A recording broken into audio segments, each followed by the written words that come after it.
Partai Perubahan baru saja dideklarasikan. Partai yang digadang-gadang akan menjadikan Mas Anies sebagai ketua partainya. Dan dari namanya sendiri, yang mana Mas Anies ini identik mengusung perubahan, harusnya akan memang melibatkan. Tapi di luar yang kita duga, ternyata Mas Anies di sini menyatakan tidak terlibat. Dan ini dikonfirmasi oleh ketua partainya.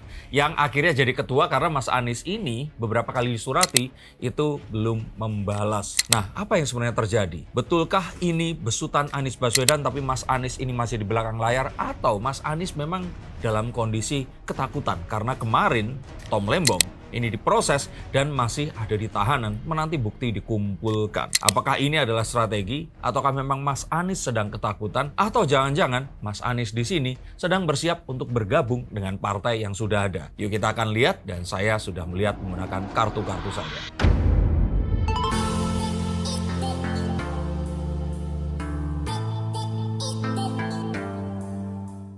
Halo saya Seekers, kembali berjumpa bersama saya Denny Darko. Tidak ada yang namanya misteri, yang ada adalah tanda-tanda yang kita semua coba untuk mengerti. Sebelum saya mulai, silakan subscribe channel ini, karena di sini kita akan mencoba untuk membuka semua yang ada di balik langkah-langkah politik dan mengetahui apa yang akan terjadi sehingga kita bisa merencanakan dan persiapkan segalanya lebih awal. Partai Perubahan yang gambarnya ini digadang-gadang katanya mirip dengan Wakanda Forever adalah sebuah partai yang konon katanya pergerakan untuk melawan hal-hal yang sekarang ini dianggap itu tidak, ya kalau dianggap tidak mewakili masyarakat, masyarakat banyak yang setuju. Mungkin segelintir masyarakat yang merasa bahwa perlu diadakan perubahan dan para penggiat so-called civil society ini untuk memiliki wadah secara undang-undang agar mereka ini bisa menyuarakan. Dan ini adalah sesuatu yang bagus. Ini akan jauh lebih bagus dibandingkan mereka menyuarakan di jalanan, melakukan pertemuan di tempat tertutup, dan gerakan-gerakan yang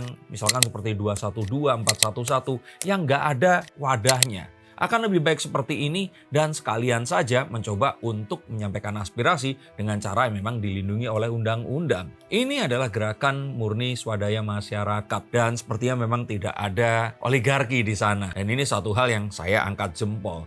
Dan ini diklaim ada di 38 provinsi bahkan hingga Papua. Tapi saya melihat bahwa ini semua sebenarnya mengejar momen 10 November kemarin, Hari Pahlawan. Mengapa? Karena semuanya terkesan terburu-buru. Logo partainya pun ini sepertinya nggak didesain dengan baik. Saya mengetahui karena saya bersekolah di mana fakultas tempat saya belajar ini memang mengajarkan cara untuk membuat logo secara baik dan benar, dan banyak logo-logo perusahaan di Indonesia dan internasional yang didesain oleh lulusan dari sekolah saya. Saya sekolah di mana? Silakan googling, dan ini menunjukkan bahwa sepertinya banyak hal yang belum siap tapi harus dilakukan. Dan saya juga mengerti sekali dan saya applause dan juga salut dengan semua spiritnya. Tapi sangat disayangkan bahwa ini sepertinya hanyalah akan menjadi sebuah gerakan yang nggak akan kemana-mana jika ternyata Mas Anies di sini memang tidak dilibatkan. Stop dulu sebentar untuk kalian semua yang merasa atau menganggap bahwa saya hanya membacakan tarot untuk artis-artis. Kalian salah. Kalian pun berkesempatan untuk bertatap muka dengan saya atau menanyakan apapun yang kalian ingin tanyakan. Dan biarkan kartu-kartu saya di sini mencoba untuk mencarikan alternatif jalan keluar dari pemecahan permasalahan yang terbaik untuk saat ini dan mendatang. Dan saya jamin ini semua akan private, hanya kalian dan saya yang akan mengetahuinya. Apapun permasalahannya. Karena saat sebuah masalah terjadi, sebenarnya sebuah solusi itu menanti. Dan siapa tahu solusi terbaik dari permasalahan kalian akan ketemu saat kalian ngobrol dengan saya, dan izinkan saya untuk membuka setiap kartunya kepada kalian. Hubungi segera nomor di bawah ini dan pastikan nomor ini saja, dan izinkan saya untuk membantu memecahkan permasalahan apapun yang kalian alami. Semoga informasi ini bisa membantu kalian memecahkan permasalahan kalian. Oke, lanjut ke konten yang berikutnya. Yuk. Dan kita akan tahu karena saat seseorang nyemplung ke partai politik, ikut berkompetisi secara langsung, maka mereka harus siap dengan sikut-menyikut yang memang ada. Dan seperti yang saya kutip dan pernah saya sampaikan di konten yang lainnya, Mas Anies sekarang ini sepertinya sedang sangat penuh perhitungan.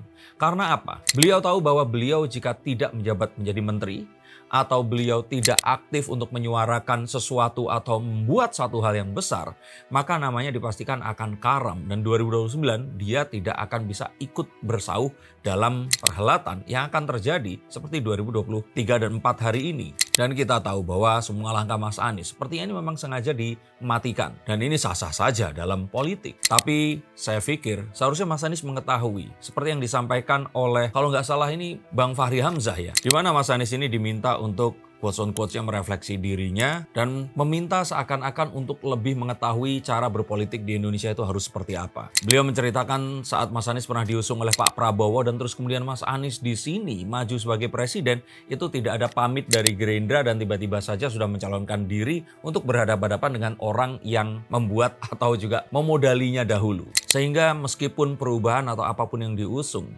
ini sebenarnya dalam berpolitik kita tidak bisa hantam kromo tanpa berstrategi dan melakukan saja karena apa yang kita anggap itu benar. Ini harus dilakukan. Mungkin ini bisa dilakukan oleh teman-teman mahasiswa dengan turun ke jalan, tapi saat menyuarakan sesuatu, apalagi kiprahnya di sini sudah mencalonkan diri menjadi calon presiden Republik Indonesia, maka saya kira menjadi bagian dari sebuah partai politik itu adalah sebuah keharusan. Cuman saat ini memang beliau sepertinya menutup komunikasi dengan siapapun dan memiliki caranya sendiri. Nah, idealisme ini sepertinya yang dianggap oleh para partai politik cukup membahayakan dan mereka memerlukan untuk duduk bersama untuk membicarakan apa yang bisa dilakukan sehingga bisa saja yang dimaksud di sini adalah transisi yang diharapkan ini bisa terjadi dengan sempurna. Tapi menurut kalian ini masih bisa ditransisikan atau harus perubahan yang sifatnya revolusioner atau berbeda sama sekali? Tulis komentar di bawah sini. Dan hal yang mungkin di sini mau tidak mau akan harus terjadi kepada siapapun yang nyemplung ke dalam perkipraan politik ini adalah akan selalu ada sandera kepentingan. Seperti yang disuarakan oleh Bocor Alus, Mas Anies ini diduga merupakan sebuah barter oleh PDIP terhadap keputusan MK yang terus kemudian memberikan kesempatan untuk PDIP bisa maju dalam pilkada di berbagai daerah di Indonesia. Konon katanya, jika Mas Anies tidak diusung di Jakarta, maka keputusan MK kemarin tidak akan dihalangi dan disahkan. Dan makanya yang terjadi adalah Mas Anies yang sudah pamit pada ibundanya pulang dengan tanpa mengantongi tiket untuk menjadi calon gubernur DKI Jakarta yang jika beliau kemarin itu langsung maju, saya pikir itu langsung auto menang. Dan PDIP melihat ini sepertinya lebih memilih untuk bisa memajukan calon mereka di berbagai daerah dengan mendapatkan kemenangan penurunan parliamentary threshold untuk memajukan calon pemimpin daerah. Yang sepertinya ini pilihan yang tepat karena sepertinya di Jakarta ini jika ternyata pemilihan dilakukan hari ini dan di Jawa Tengah ini sepertinya akan dimenangkan oleh, kalau Jawa Tengah ini Mas Rambo, Andika Perkasa, dan kalau di Jakarta ini adalah Mas Pram. Maka mau tidak mau ini adalah carut-marut perpolitikan yang saya yakin tidak hanya ada di Indonesia tapi di seluruh dunia. Bahkan jika kita mau mendengar sekali lagi suara sayup-sayup tentang coblos semuanya atau wacana tentang kotak kosong, itu sudah nggak pernah kita dengarkan lagi. Ini karena bisa saja dugaannya di sini PDIP tidak menggaungkan hal itu lagi. Dan karena itu jugalah mungkin yang dipilih oleh PDIP untuk di Jakarta adalah seorang tokoh yang juga memiliki kedekatan dengan Pak Jokowi dulu dan juga dengan Pak Prabowo, Mas Pramono Anung itu. Maka kita sebenarnya akan tahu bahwa politik ini tentang negosiasi. Dan siapa yang paling jago untuk menegonya, dia yang akan mendapatkan kemenangan. Nah, sebenarnya Mas Anies ini masih belum bisa untuk masuk ke dalam permainan yang sekarang ini ada. Dan saya melihat sejatinya jalan satu-satunya yang bisa dilalui oleh seorang Anies Baswedan adalah ikut bergabung dengan partai yang sekarang ini ada untuk menjadi salah satu kadernya, dan di 2029 nanti siapa tahu akan bisa didorong untuk maju kembali. Dan so far yang paling memungkinkan sebenarnya adalah Nasional Demokrat karena partai ini yang tidak memiliki perwakilan menteri dalam kabinet Prabowo Gibran yang sekarang ada. Sehingga saya pikir ini akan memberikan sebuah warna saat Mas Anies masuk bersama Pak Surya melakukan sebuah pengawasan kepada apa yang dilakukan oleh eksekutif saat ini dan yudikatif tentu saja. Dan siapa tahu ini akan menjadi the next Gerindra nanti. Maka sejatinya perubahan itu pasti akan ada. Dan apakah akan dimulai dengan sepak terjang Anies Baswedan bergabung dalam sebuah partai, ataukah Mas Anies malah sebenarnya akan memang masuk ke partai perubahan dan membesut perubahan yang sesungguhnya melalui partai yang dibentuk tanggal 10 November kemarin. Coba tuliskan pendapat kalian di bawah sini. Terima kasih atas atensinya. Silahkan subscribe jika kalian menyukai konten yang seperti ini. Dan sampai jumpa di konten yang berikutnya. Salam.